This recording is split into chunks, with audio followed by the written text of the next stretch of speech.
Perkenalkan, nama saya Nadli. Perkenalkan, nama saya Dina Kusumawardani. Perkenalkan, nama saya Garwati. Dan satu lagi Radit, nggak ada. Pada kesempatan kali ini, kami akan menjelaskan tentang raja-raja, masa kejayaan, dan masa keruntuhan dari Kerajaan Perlak.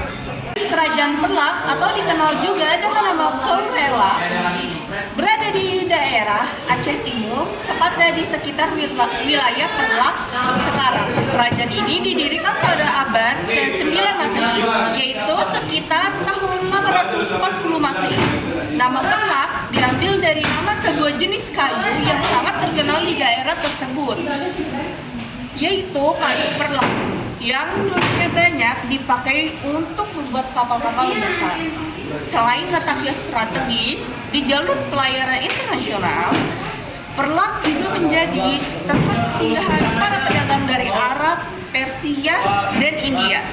Hal ini yang akhirnya membuat agama Islam mulai masuk ke wilayah Nusantara dari Sumatera Utara, yaitu Perlak. Perlak didirikan oleh seorang raja yang bernama Sultan Abdul Aziz Shah.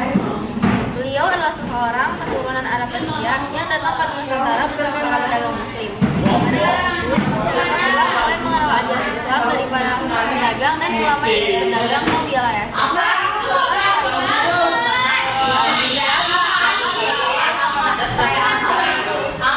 Pada masa pemerintahannya, beliau fokus mengamalkan dan menyebarkan agama Islam kepada rakyatnya, serta membangun hubungan dagang dengan negara-negara Islam di Timur Tengah.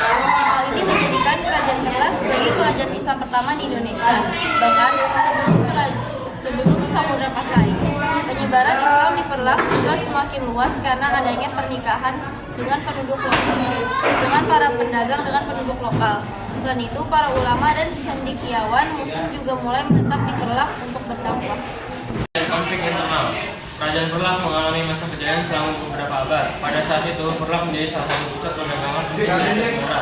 Banyak pedagang dari Arab, Gujarat, Persia, dan Tiongkok singgah di pelabuhan Perlak untuk berdagang rempah-rempah, tahu Perlak, dan berbagai hasil bumi lainnya. Selain sebagai pusat perdagangan, Perlak juga dikenal sebagai pusat penyebaran agama Islam di wilayah Sumatera dan sekitarnya. Banyak ulama dari berbagai negara datang ke Perlak untuk menjalankan pelajaran Islam. Namun, Kerajaan Perlak sempat mengalami konflik internal dalam pertentangan antara dua kelompok Muslim, yaitu kaum Syiah dan kaum Sunni. Kedua kelompok ini saling berebut pengaruh di kerajaan, sehingga menyebabkan beberapa kali pergantian kekuasaan. Walaupun begitu, Kerajaan Perlak tetap bertahan dan berkembang. Akhirnya mengalami beberapa abad berdiri. Pada tahun 1192 Masehi, Kerajaan Perlak bergabung dengan Kerajaan Samudra Pasai, yang juga merupakan kerajaan Islam di wilayah Aceh. Hal ini terjadi karena adanya pernikahan politik antara keturunan Raja Perlak dan Raja Samudra Pasai. Meskipun sudah tidak ada peninggalan sejarah, Kerajaan Perlak masih bisa ditemukan hingga sekarang. Beberapa peninggalan pentingnya antara lain adalah makam Sultan Alaeddin Syekh, Muhammad Abdul Aziz Shah, dan Muhammad Abdul Kuno yang menciptakan sejarah masuknya Islam di Nusantara.